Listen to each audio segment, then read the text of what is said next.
되신 분들은 함께 일어나서 하나님 말씀 합독하도록 하겠습니다. 신약성경 히브리서 11장 17절에서 19절 말씀입니다.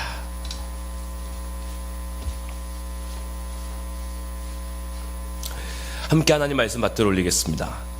아브라함은 시험을 받을 때 믿음으로 이삭을 드렸으니 그는 약속들을 받은 자로 돼 그 외아들을 드렸느니라. 그에게 이미 말씀하시기를 내 자손이라 칭할 자는 이삭으로 말미암으리라 하셨으니 그가 하나님이 능히 이삭을 죽은 자 가운데서 다시 살리실 줄로 생각한지라.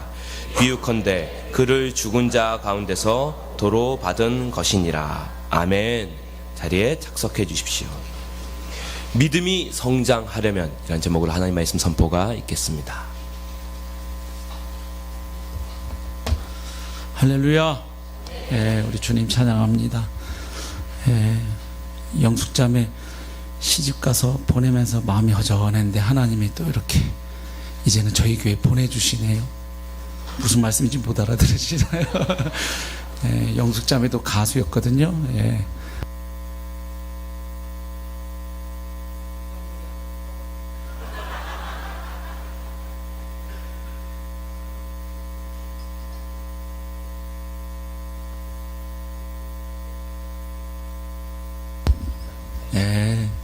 말씀이나 전하시지 뭐 그런 얘기 하시면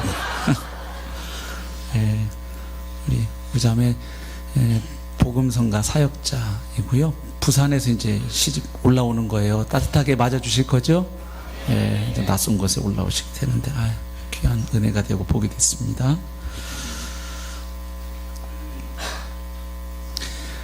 우리가 하나님의 은혜로 구원을 받고 신앙생활에 가다 보면 때로 믿음이 흔들릴 때가 있습니다.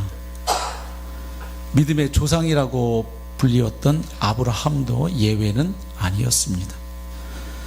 창세기 12장에서 보는 것처럼 아브라함은 자손에 대한 약속, 땅에 대한 약속, 그리고 복에 대한 그 하나님 약속의 말씀을 받고 이제 정든 고향을 떠나는 것으로 그의 신앙 여정을 시작했습니다. 그러니까 아브라함은 눈에 보이는 현실이 아니라 하나님의 말씀을 따라감으로 믿음의 여정을 시작했던 것이죠. 하지만 하나님의 약속과 아브라함의 눈앞에 보이는 현실 사이의 갭은 생각보다 컸습니다. 즉 하나님은 아브라함에게 하늘의 별과 같이 또 바닷가의 모래와 같이 많은 후손을 주시겠다고 약속하셨고, 그리고 그 후손이 살아갈 땅을 주겠다고 약속하셨지만 정작 아브라함의 아내 사라는 불임에 시달렸습니다.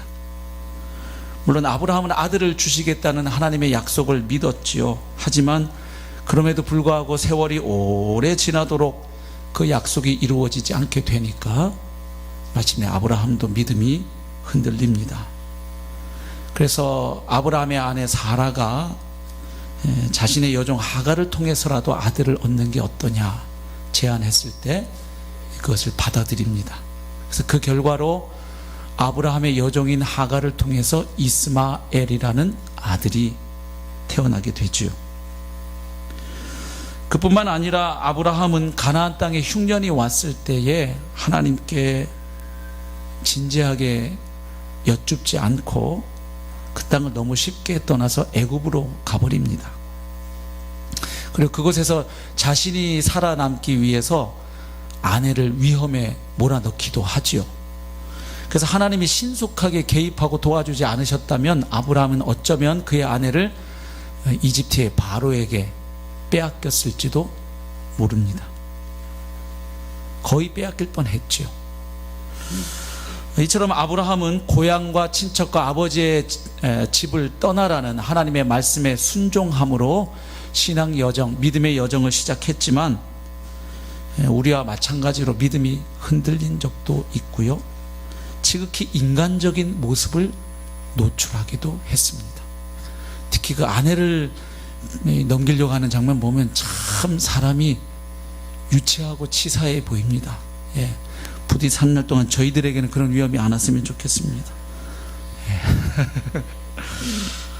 예, 그런데요, 그랬던 아브라함이 시간이 흐르면서 놀라운 믿음의 사람으로 성장해 갑니다. 오늘 본문은 바로 아브라함의 믿음이 어느 수준까지 성장했는지를 잘 보여주는 본문이죠. 아브라함의 생애 가운데 그의 믿음의 하이라이트라고 할 수 있는 한 순간을 보여줍니다. 그러면서 아브라함의 그 믿음의 본질이 어떠했는지를 우리에게 보여주고 있습니다. 17절 말씀 한번 보실까요? 아브라함은 시험을 받을 때에 믿음으로 이삭을 드렸으니 그는 약속들을 받은 자로 돼 그 외아들을 드렸느니라. 자, 아브라함의 생애 가운데 하나님의 시험을 받은 사건을 기록하고 있습니다. 우리가 신앙생활하면서 받는 시험에는 크게 두 종류가 있는 것 잘 알고 계시잖아요. 하나는 사탄이 주는 시험이 있습니다. 이것은 우리로 하여금 범죄하고 타락하게 하려는 시험, 곧 유혹입니다. 그러나 또 하나님이 주시는 시험이 있습니다. 이것은 사탄이 주는 시험처럼 우리로 하여금 범죄하고 타락하게 하려는 시험이 아닙니다. 이 시험은 우리의 믿음을 검증하고 확증하기 위한 시험입니다. 그리고 우리의 믿음을 한 단계 더 도약시키기 위한 그런 시험, 일종의 테스트라고 할 수 있습니다. 지금 아브라함이 받았던 시험은 바로 이 시험입니다. 그 시험의 내용이 뭐냐면 기적적으로 얻은 아들 이삭, 사라를 통해서 얻은 그 아들 이삭, 그 이삭을 모리아 산에서 번제물로 하나님께 바치라는 시험이었습니다.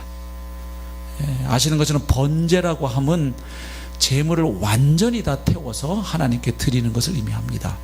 그러니까 쉽게 말하면 그렇게 기적적으로 얻은 아들 이삭을 죽이라는 명령이었습니다.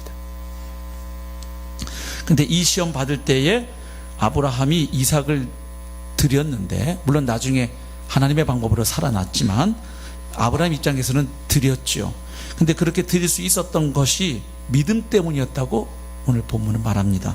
아브라함은 시험을 받을 때 믿음으로 이삭을 드렸으니, 그러니까 이 시험을 통과할 수 있었던 이유가 아브라함의 믿음 때문에 가능했다는 이야기입니다.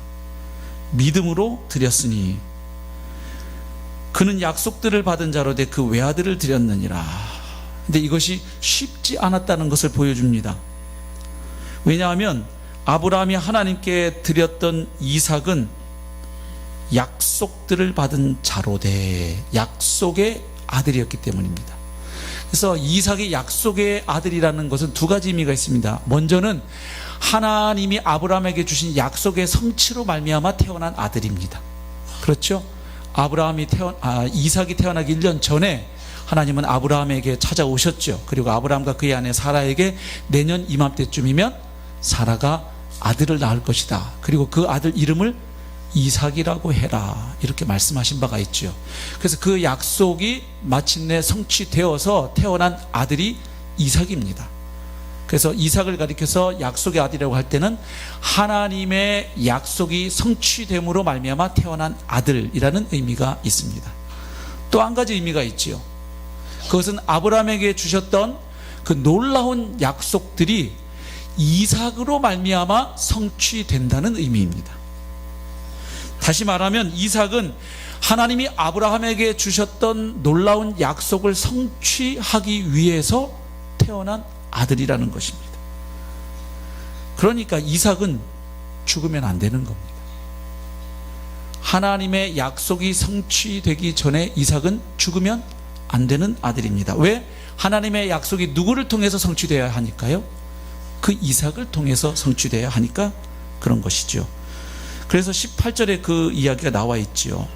그에게 이미 말씀하시기를, 자, 이미 말씀하셨다는 것은 하나님이 아브라함에게 이삭을 번제로 바치라고 말씀하시기 그 이전에, 훨씬 전에 하나님이 먼저 말씀하신 바가 있었다는 것입니다. 무슨 내용입니까? 내 자손이라 칭할 자는 이삭으로 말미암으리라. 자, 하나님이 아브라함에게 약속하신 바가 있습니다. 저 하늘의 별을 보렴, 저 바닷가의 모래를 보렴. 앞으로 너의 자손이 저렇게 하늘의 별처럼 바닷가의 모래처럼 그렇게 많아질 것이다.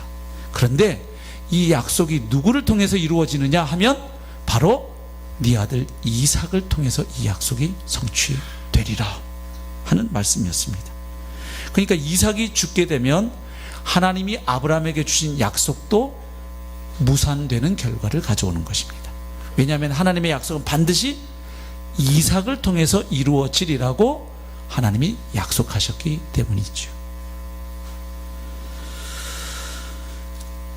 그러니까 이 말씀 18절 말씀은 이 이삭은 바로 그 하나님의 약속을 성취하기 위해서 주어진 아들인데, 그럼에도 불구하고 아브라함은 그 아이를 하나님께 드렸다는 것입니다. 믿음으로. 그러니까 쉽지 않았다는 거예요. 그런데 어떤 믿음이었느냐? 19절에 나와 있는 거죠. 그가 하나님이 능히 이삭을 죽은 자 가운데서 다시 살리실 줄로 생각한지라. 그러니까 하나님 명령하신 대로 순종해서 아들 이삭을 죽이면 하나님은 다시 살리실 것이다. 왜? 하나님이 약속하신 바에 따르면 하나님의 언약은 이 이삭을 통해서 성취되도록 되어 있는데, 이삭이 죽게 되면 그럼 결국 하나님은 이 이삭을 다시 살리셔서 하나님의 약속을 지키실 것이다. 이것이 아브라함의 믿음이었습니다. 왜냐하면 하나님이 이삭이 아닌 다른 아들을 통해서 약속 지키겠다고 하지 않으셨기 때문이에요. 이 이삭을 통해서 내가 약속을 지킨다는데 지금 그 이삭을 죽이라고 하시니까 믿음으로 순종한 것이죠. 그래서 여러분, 아브라함에게 주어진 시험이 우리가 그냥 처음에 언뜻 생각하는 것처럼 그런 시험이 아닙니다. 무슨 얘기냐면 이런 이야기예요. 우리가 보통 창세기 22장에 나오는 아브라함이 이삭을 바치는 사건을 읽을 때 아브라함이 겪었던 그 고민, 딜레마 혹은 그의 고뇌를 이렇게 이해합니다. 아브라함에게 있어서 이삭은 가장 사랑하고 아끼는 자식, 어떻게 보면 애착을 넘어서 집착할 수 있을 만큼 그렇게 아끼고 사랑하는 자식이었습니다. 물론 하나님이 주신 아들이었습니다. 그런데 하나님이 이제 그 아들을 다시 달라고 하시는 거죠. 그래서 아브라함이 겪었던 시험을 이렇게 이해하는 거죠. 가장 내가 아끼고 소중하게 여기는 것, 집착하고 있는 것, 애착을 느끼고 있는 것을 하나님께 내어드리는 것이 쉬운 일이 아니기 때문에 아브라함이 얼마나 힘들었을까. 그런데 아브라함은 순종했구나. 그래서 우리도 아브라함을 본받아 내가 가장 아끼고 소중하게 여기는 것을 하나님께 내어놓아야 하겠구나, 이렇게 읽습니다. 물론 우리 신앙생활에 그런 면이 있습니다. 하나님이 때로 우리에게 우리가 집착하고 애착하는 것을 하나님께서 요구하실 때가 있죠. 그래서 정말로 내가 누구를 사랑하는지, 누구를 소중하게 여기는지 우리를 확인할 때가 있으셔요. 그러나 아브라함이 겪었던 시험의 본질은 이게 아닙니다. 그러니까 아브라함이 이렇게 생각하면서 드리는 게 아니야. 하나님 주실 때는 언제고 이제 또 내놓으라고 하셔. 참 변덕쟁이 같은 신이시네. 에이, 뭐 당신이 줬으니까 달라 그러면 줘야지 뭐. 에이, 가져가시오. 이렇게 고민하면서 아브라함이 순종하는 게 아닙니다. 아브라함이 봉착했던 문제는 이것입니다. 하나님의 약속과 하나님의 명령이 충돌하는 상황입니다. 그러니까 두 개의 계시가 둘 다 하나님으로부터 주어진 것인데 그것이 상충된다는 것이에요. 아까 말씀드렸죠. 하나님이 아브라함에게 주신 약속은 무엇입니까? 바로 이삭을 통해서 너의 자손을 하늘의 별처럼 바닷가의 모래처럼 많아지게 하겠다, 하나님 약속입니다. 근데 지금 아브라함에게 하나님이 요구하시는 바가 무엇입니까? 그 약속을 이룰 통로가 되는 이삭을 죽이라는 것입니다. 이삭을 하나님께 내놓으라는 것입니다. 그를 번제물로 바치라는 것입니다. 이해하기 어렵죠. 아니, 어떻게 하나님은 이삭을 통해서 자손이 번성할 것이라고 해놓고 어떻게 또한 동시에 같은 입으로 이 이삭을 죽여서 제물로 삼으시라고 하시는가? 아무리 생각해도 아브라함은 하나님의 그 속생각을 다 헤아리기는 어려웠을 것입니다. 그래서 하나님의 언약과 하나님의 명령이 지금 충돌하고 있는 상황, 바로 이것이 아브라함이 직면했던 시험의 본질입니다. 아브라함은 하나님의 약속을 분명히 믿었습니다. 그런데 그 하나님의 명령에 순종하면 하나님의 약속이 성취되는 것을 자기가 방해하는 결과를 가져옵니다. 하나님의 약속은 이삭을 통해서 이루어질 것인데 지금 하나님은 이삭을 죽이라고 하시고, 그래서 내가 그 명령에 순종해서 이삭을 죽이면 이삭을 통해서 이루어져야 할 하나님의 약속 성취가 방해를 받게 됩니다. 무슨 말씀 이해되시죠? 네. 그러니까 하나님의 명령에 순종한 결과가 어떻게 나타날 수 있느냐? 하나님의 약속이 무산될 위기에 빠지는 거예요. 다시 말하면 아브라함은 자기 손으로 하나님 약속의 성취를 가로막는 모습이 될 수 있다는 거예요. 이 딜레마 상황이죠. 예. 더군다나 하나님은 창세기 15장 6절 보면 아브라함의 믿음을 보시고 그를 의롭다고 이미 여겨주셨는데, 의인이라고 하나님 앞에 인정받은 자신이 이제 와서 하나님의 명령에 불순종하는 것도 말이 되지 않는 상황입니다. 이런 상황에서 아브라함이 어떻게 이 상황을 돌파해 나갔는가? 믿음으로 돌파했습니다. 근데 어떤 믿음입니까? 그게 19절 믿음입니다. 그가 하나님이 능히 이삭을 죽은 자 가운데서 다시 살리실 줄로 생각한지라.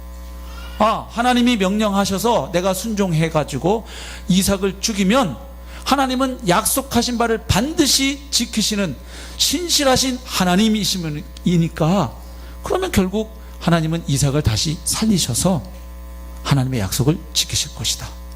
이것이 아브라함의 믿음이었습니다. 예. 로마서 4장 17절에서 바울도 그렇게 얘기하죠. 그가 믿은 바 하나님은, 아브라함이 믿은 바 하나님은 죽은 자를 살리시며 없는 것을 있는 것 같이 부르시는 하나님이시니라. 그러니까 부활의 하나님, 창조의 하나님으로 믿었다는 것입니다. 예. 그 믿음 때문에 아브라함은 이 어려운 시험에서 승리할 수 있었다는 것이죠. 예. 그런데 아브라함이 정말로 이삭 바칠 때 이 믿음을 가지고 했을까요? 히브리서 기자가 그냥 짐작으로 조금 오버해서 아브라함의 믿음을 미화하고 있는 것은 아닐까요? 아니지요. 창세기 22장에서 이미 확인할 수 있습니다. 다 볼 수는 없고요. 22장 5절 말씀을 한번 보겠습니다. 아브라함이 하나님의 명령을 받고 순종할 때 있었던 그 모습을 쭉 22장 1절부터 자세하게 기록하고 있는데요. 5절 보겠습니다. 보이시는 분들 한번 같이 읽겠습니다. 시작. 이에 아브라함이 종들에게 이르되 너희는 나귀와 함께 여기서 기다리라. 내가 아이와 함께 저기 가서 예배하고 우리가 너희에게로 돌아오리라 하고. 아멘.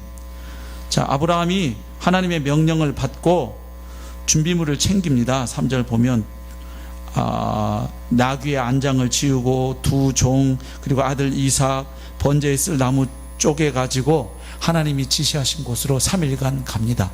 드디어 이제 하나님이 말씀하신 장소에 도달했을 때 아브라함이 종들에게 말하는 것입니다. 이제 내가 저기 올라가서 내 아들하고 올라가서 하나님께 예배하고 온다. 그런데 올 때 누가 돌아온다고 이야기합니까? 우리가 너희에게로 돌아오리라. 내가 아이와 함께 저기 가서 예배하고 우리가 너희에게로 돌아오리라. 무슨 이야기입니까? 아브라함은 지금 아들 이삭을 하나님께 번제로 바치려고 올라가는 길입니다. 그러나 돌아올 때에는 내가 반드시 이삭과 함께 돌아온다고 믿고 있습니다. 이게 히브리어로 읽으면 더 분명합니다. 우리 한글은 주어의 수와 동사의 형태가 반드시 일치하지 않습니다. 무슨 얘기냐면 이런 거예요. 철수가 산에 올라갔다. 이땐 주어가 단수예요. 철수 한 명. 근데 철수와 영수와 영희가 산에 올라갔다. 그러면 주어가 복수죠. 근데 동사는 똑같이 올라갔다예요. 근데 영어나 히브리어 같은 이런 언어들을 보면 헬라어도 그렇지만 주어의 수가 바뀌면 동사의 모양도 바뀝니다. 그래서 지금 히브리어 읽어보시면 주어가 1인칭 복수형으로 계속 나타나고 있고 동사도 거기에 맞는 동사가 사용되고 있어요. 그러니까 아브라함은 정확하게 믿고 있는 겁니다. 죽이면 하나님이 살려서 다시 데려올 수도 있고 아니면 하나님이 다른 방법을 내실 수도 있다.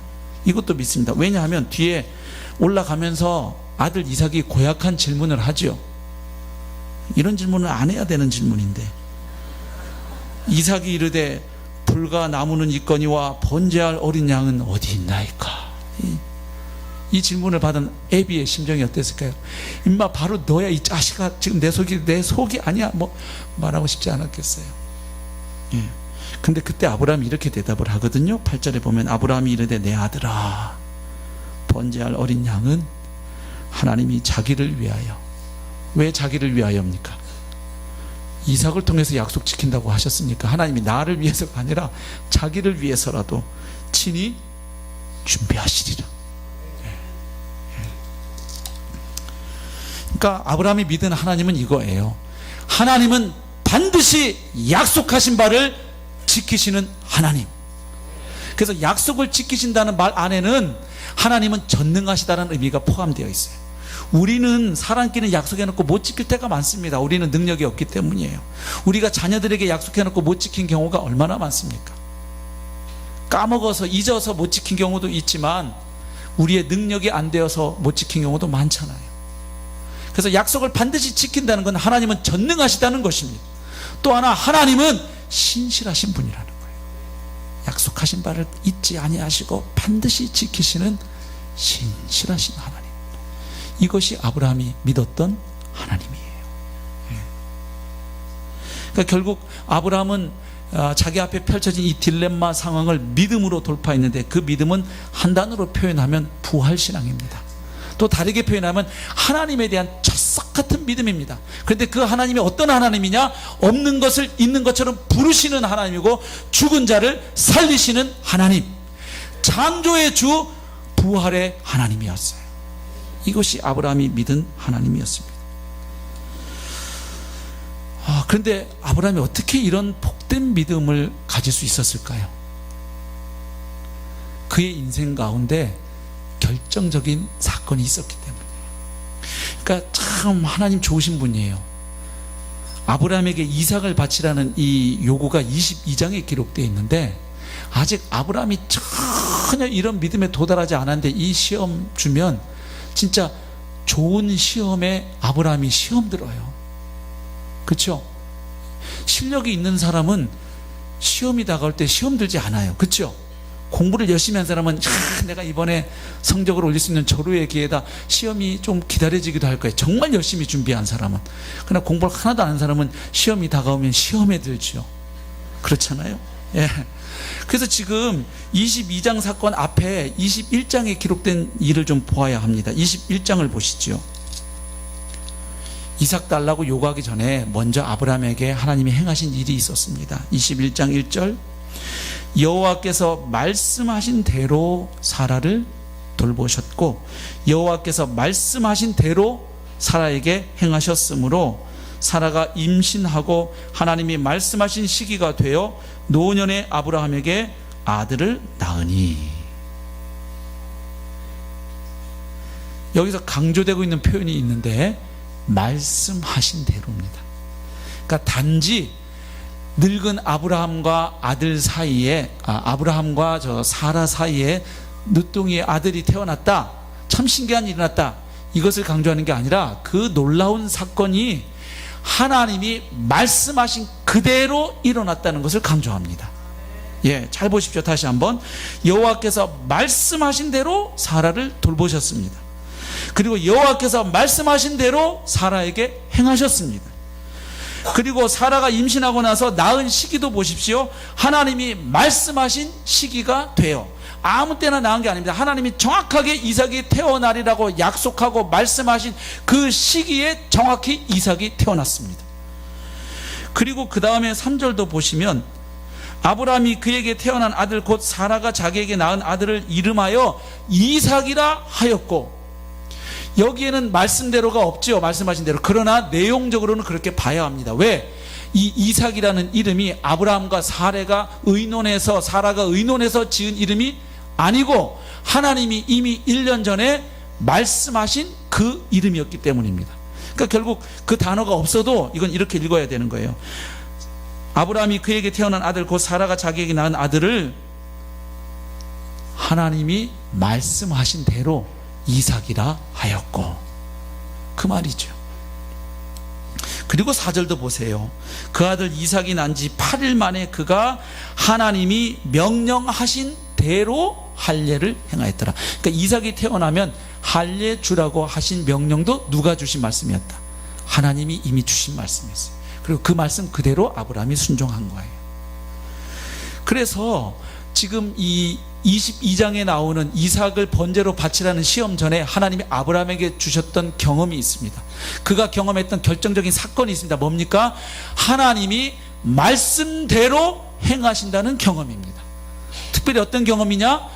도저히 인간적으로는 아들을 낳을 수 없는 상황 가운데 하나님 약속하신 대로 자식을 낳은 경험, 기적입니다.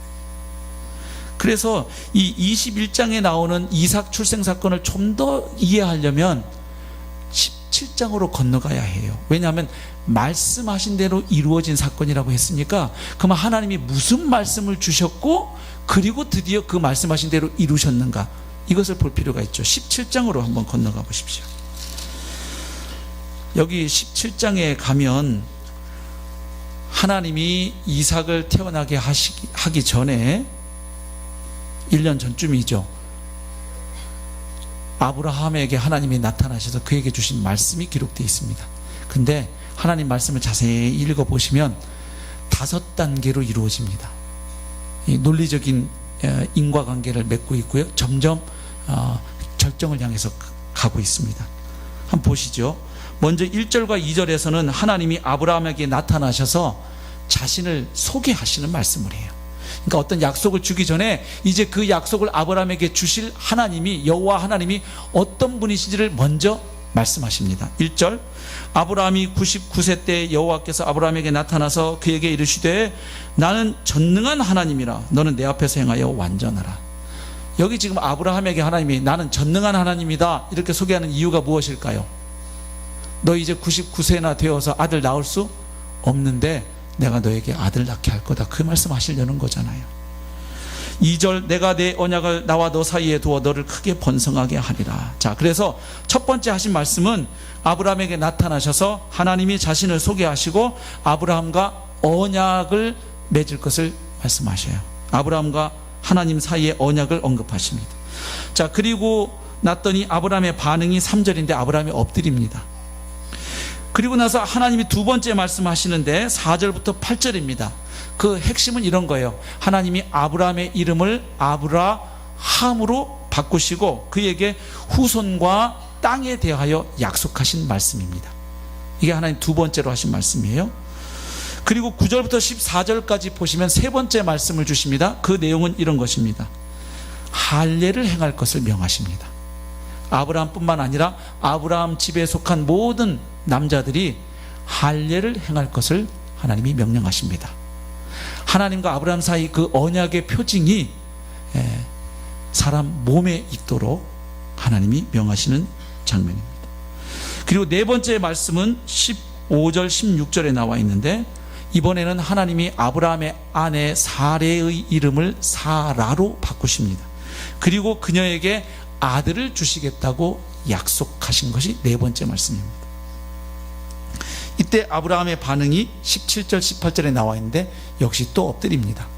근데 이번에는 아브라함이 단지 엎드리기만 하지 않고 어떤 행동도 하고 어떤 말도 생각도 합니다. 한번 보시죠. 17절, 아브라함이 엎드려 웃으며 마음속으로 이르되 100세 된 사람이 어찌 자식을 낳을까? 사라는 90세니 어찌 출산하리요 하고. 자, 지금 네 번째 주어진 하나님 말씀 앞에 아브라함이 보인 반응이 무엇입니까? 웃었습니다. 예. 그리고 마음속으로 무슨 생각을 했습니까? 아이, 하나님도 너무하시네. 노인네 데리고 농담을 하시다니. 이런 반응이죠. 나는 이제 내년에 난다고 했으니까 지금 99세 때 하나님 나타나신 거 아닙니까? 그러면 나는 내년이면 100세인데 참 100살 된 노인네가, 또 부인은 몇 살이고요? 90세, 이미 경수가 끊어진 지 오래인 아내. 다시 말하면 아이를 낳는 일에 관한 한 아브라함의 몸과 사라의 몸은 이미 죽은 것이나 마찬가지죠. 로마서 4장이 그렇게 써 있죠. 이미 죽은 것과 똑같은 몸입니다. 적어도 자녀를 생산하는 일에 관한 한 아브라함과 사라의 몸은 이미 죽은 상태였습니다. 그런데 하나님이 내년 이맘때 아들을 낳을 것이다 이렇게 얘기하시니까 아브라함이 비웃는 거예요. 그러니까 하나님과 동행해 오면서 하나님이 주신 약속이 아직까지 성취되지 않는 상황에서 아브라함도 좀 삐진 거죠. 그래서 적잖이 하나님에게 실망도 했을지도 모르고요. 그래서 피식 웃어버리고. 그랬더니 하나님이 뭐라고 그리고 한마디 더 했어요.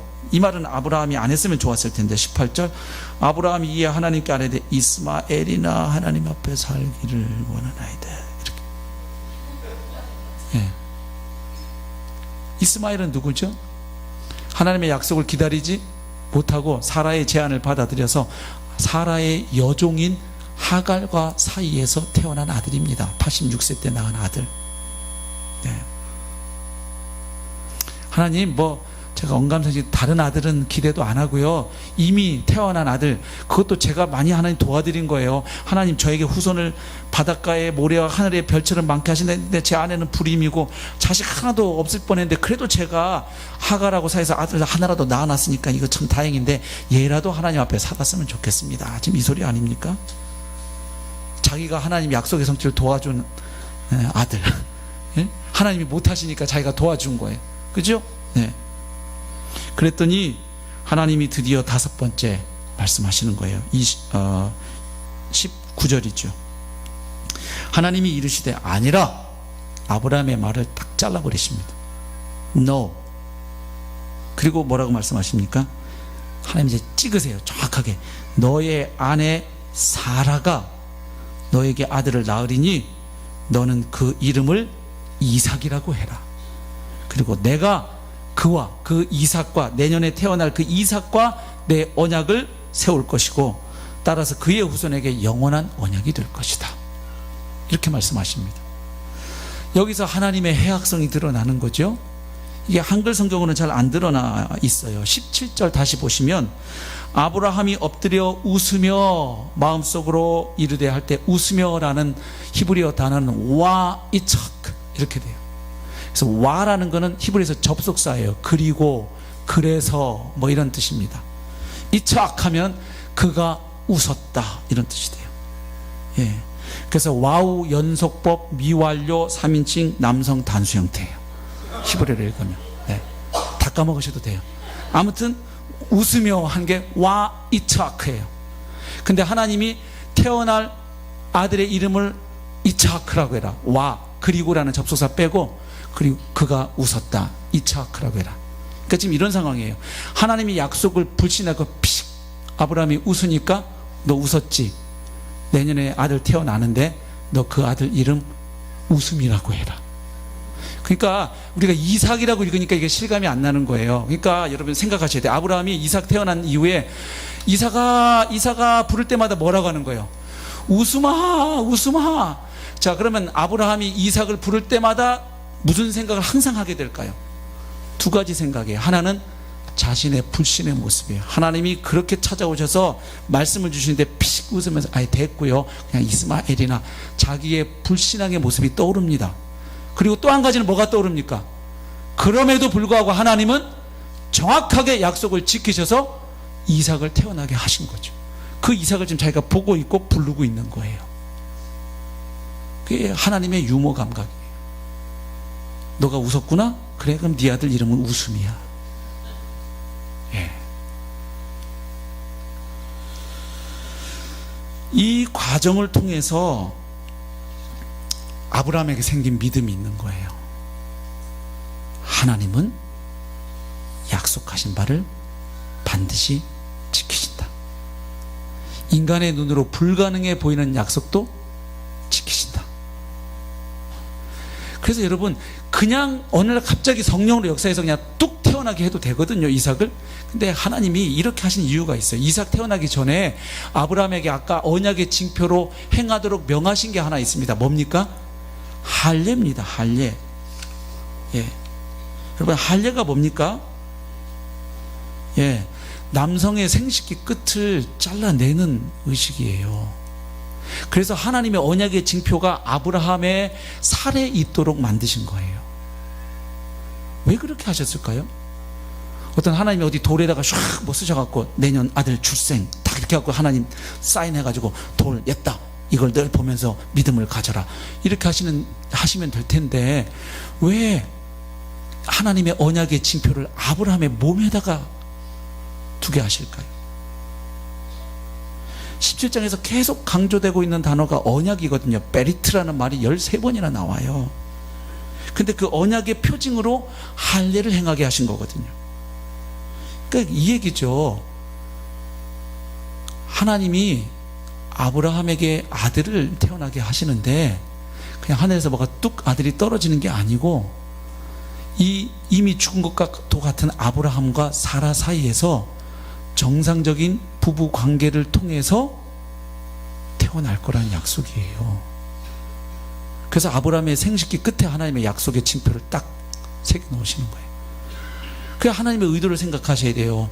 인간에게 비뇨 현상이 있어서 하루에 6번에서 8번 혹은 그 이상 어디를 꼭 가죠. 우리가 화장실에 갑니다.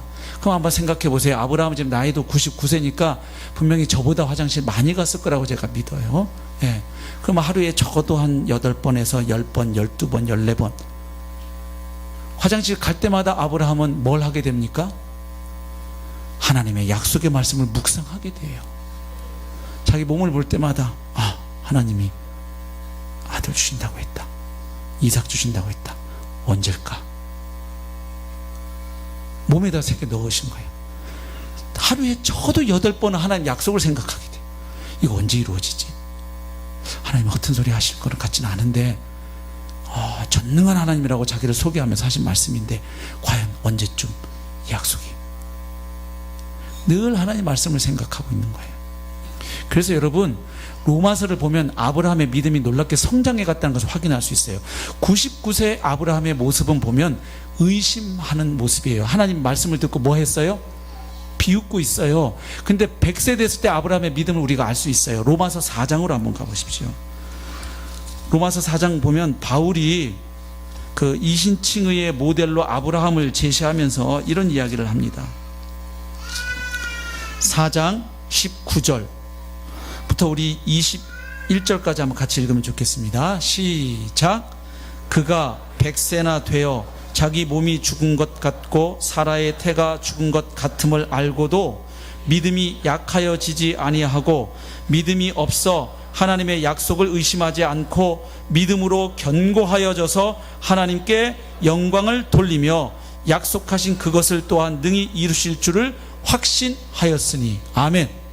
그러니까 99세 때의 아브라함은 하나님의 말씀을 의심하고 비웃는 자였습니다. 그러나 100세 때의 아브라함은 믿음이 약하여지지 아니하고 하나님의 약속을 의심하지 않고 오히려 믿음으로 견고해져서 그 결과 하나님께 영광을 돌렸다고 기록합니다. 여러분, 하나님께 영광을 돌리는 것은 기본적으로 이런 의미예요. 하나님을 하나님 대우하다, 이런 거예요. 하나님을 하나님으로 인정할 때, 하나님이 하나님으로 여겨질 때 하나님의 영광이 드러납니다. 그러니까 아브라함이 하나님을 이렇게 믿었다는 것은 하나님은 없는 것을 있는 것처럼 부르시고 죽은 자를 살리시는 전능하신 하나님, 신실하신 하나님, 생명의 근원이 되시는 하나님으로 믿었기 때문에 아브라함의 믿음을 통해서 하나님이 하나님으로 드러나셨어요. 하나님이 하나님으로 대우받으셨어요. 그래서 하나님께 영광을 돌린 게 되는 거죠. 예. 그러니까 우리가 짐작할 수 있죠. 이 99세 때 아브라함에서 100세 때 아브라함 믿음의 변화를 보면서 그 사이에 무슨 일이 있었던 걸까요? 예. 그 할례를 통해서 아브라함은 늘 이제 하나님의 약속을 붙잡고 묵상하고 기대하게 된 거죠. 그러던 중 마침내 누가 태어났습니까? 이삭이 태어난 거예요, 실제로. 그러니까 이런 일련의 과정을 통해서 아브라함의 믿음이 생기는 것입니다. 하나님은 우리 인간의 눈으로 볼 때 불가능해 보이는 일도 하나님은 약속하실 뿐만 아니라 약속하신 바를 반드시 성취하시는 하나님, 바로 그분이 나의 하나님이시구나. 그러니까 이제 하나님이 그렇게 태어난 아들 이삭을 죽이라는 거예요. 그때 아브라함은 생각하는 거예요. 하나님의 언약과 하나님의 명령이 충돌하는 이 상황 가운데 하나님을 아브라함은 그동안 경험해 왔죠. 그래, 그러면 내가 다 이해 안 되지만 도대체 하나님이 무슨 꿍꿍이 속으로 내게 이런 말도 안 되는 욕을 하신지 나는 모르지만 적어도 내가 아는 한 가지는 내가 하나님의 명령에 순종한 것 때문에 하나님의 언약이 깨어지는 일은 없을 것이다. 내가 하나님의 말씀에 순종해서 이삭을 죽이면 하나님은 그를 살려서 다시 하나님의 약속을 지키실 것이다. 왜냐하면 이미 죽은 것과 같은 나와 사라 사이에 이삭을 태어나게 하신 하나님은 없는 것을 있는 것처럼 부르신 하나님이시니까 죽인 것을 다시 살리시는 것은 일도 아니다. 그렇게 해서 하나님은 하나님의 약속을 지키실 것이다. 이 믿음으로 순종한 것이죠. 그럼 결국 이렇게 정리가 돼요. 아브라함이 그 놀라운 믿음의 수준까지 올라갈 수 있었던 것은 계속해서 하나님의 말씀을 붙잡고 묵상했고요. 또 하나는 뭡니까? 하나님의 약속이 성취된 그 사건을 끊임없이 기억하고 되새김한 거예요. 이사가 부를 때마다, 우스마 부를 때마다 자기의 불신함과 그러나 동시에 하나님의 신실하심, 하나님의 전능하심, 하나님의 하나님 되심을 그가 늘 고백할 수밖에 없었던 것이죠. 그러니까 그 이삭을 키우면서 계속해서 그의 마음에는 전능하신 하나님에 대한 경외심, 약속을 지키시는 하나님에 대한 그 감사함, 마음이 점점 커가는 거죠. 그러니까 마침내 이삭을 하나님께 내어드릴 수 있었던 것이죠. 정리하면 이것입니다. 하나님의 하나님 되심이 결정적으로 드러난 사건을 계속하여 기억했고 묵상했고 바라보았다는 것이에요. 그러면 이것을 오늘 우리에게 적용하면 어떻게 됩니까? 하나님의 하나님 되심이 가장 결정적으로 역사 가운데 드러난 사건이 무엇입니까? 예수 그리스도의 죽으심과 부활이에요.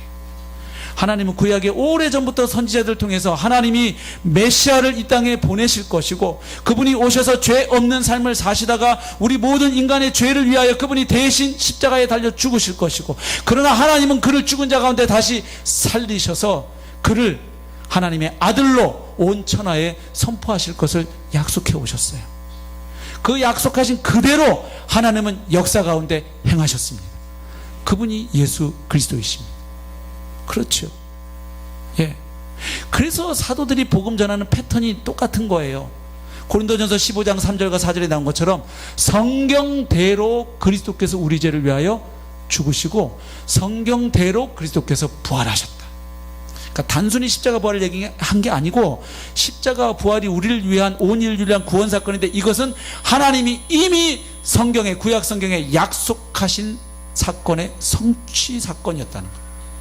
로마서 1장 2절에도 바울은 얘기합니다. 내가 전하는 복음은 하나님이 선지자들을 통하여 성경에 미리 약속하신 것이다. 약속하신 것이 성취되었다는 것이에요. 누구를 통해서? 예수 그리스도를 통해서. 그러니까 여러분, 예수님의 죽으심과 부활은 하나님이 계시다는 것, 하나님이 이 세상을 사랑하신다는 것, 그리고 하나님이 그 예수를 통해서 이 세상을 구원하신다는 것, 그리고 마침내 그 예수를 통해 완전한 하나님의 나라를 회복하신다는 확증이 되는 것이죠. 그래서 우리의 믿음이 자라가기 위해서도 새로운 요란한 것을 하는 게 아니고 결국은 늘 주님이 이미 역사 가운데 행하신 주님의 십자가와 부활을 바라보고 그 주님을 계속 묵상하고 그리고 그 주님과 동행하는 것입니다. 동행하는 것이. 그렇죠. 하나님이 나를 아직도 사랑하실까? 의심이 올라올 때 우리는 어디로 가야 돼요? 십자가 앞으로. 하나님이 원수 되었을 때 자기 아들을 우리를 위해 내어주심으로 우리에 대한 자기 사랑을 확증하셨느니라. 내가 힘들어하는 이 문제가 과연 주님 안에서 해결될 것인가? 어떻게 믿을 수 있어요? 자기 아들을 죽은 자 가운데 살리신 부활의 하나님. 우리가 나중에 주님의 부활에 참여할 것을 어떻게 믿을 수 있어요? 이미 예수님께서 사망을 정복하고 부활하셨으니까. 아멘. 이 망가진 세상, 전쟁과 테러가 끊임없는, 지진과 기근이 끊임없이 일어나는 이 세상이 다시 에덴 동산과 같이 회복이 되고 새하늘과 새 땅으로 회복된다는 하나님의 약속을 어떻게 믿을 수 있죠? 이미 예수 그리스도를 통해서 하나님은 사망을 정복하셨으니까. 그러니까 믿을 수 있는 거예요. 예수님이 다시 오신다는 재림의 약속 어떻게 믿고 기대할 수 있죠? 수천 년 동안 하나님이 약속하셨던 대로 하나님의 아들이 2000년 전에 오셨고, 구약성경에 예언된 대로 삶을 사시고 사역을 하시다가 예언된 대로 죽으시고 부활하시고 승천하셨으니까. 그래서 그들 가운데 승천하신 그분은 그대로 본 그대로 다시 오실 거니까 믿을 수가 있는 거죠. 그래서 여러분, 우리가 어떤 상황에 놓였든 믿음이 흔들릴 때마다, 혹은 믿음이 흔들리지 않아도 믿음의 답보 상태에 있을 때 우리는 다시 주님의 십자가와 부활 앞으로 가야 해요. 그래서 하나님이 이미 역사 가운데 행하신, 그래서 하나님의 하나님 되심이 증거된, 확증된 그 복음을 계속하여 묵상하고 그 복음 안에 머물러 주님과 함께 동행할 때 우리의 믿음이 아브라함처럼 자라가게 될 줄로 믿습니다. 그렇죠. 그럴 때 점점 더 십자가의 크기가 커지는 거죠. 부활의 능력이 점점 더 커지는 것이죠. 예. 부디 바라기는 계속해서 예수 그리스도의 십자가와 부활의 복음을 묵상하고 그 안에서 주님과 함께 걸어감으로 시간이 흐를수록 우리의 믿음이 퇴색되지 아니하고 더욱더 깊어지고 넓어지고 성장해 가기를 주님의 이름으로 축복합니다. 함께 찬양하겠습니다.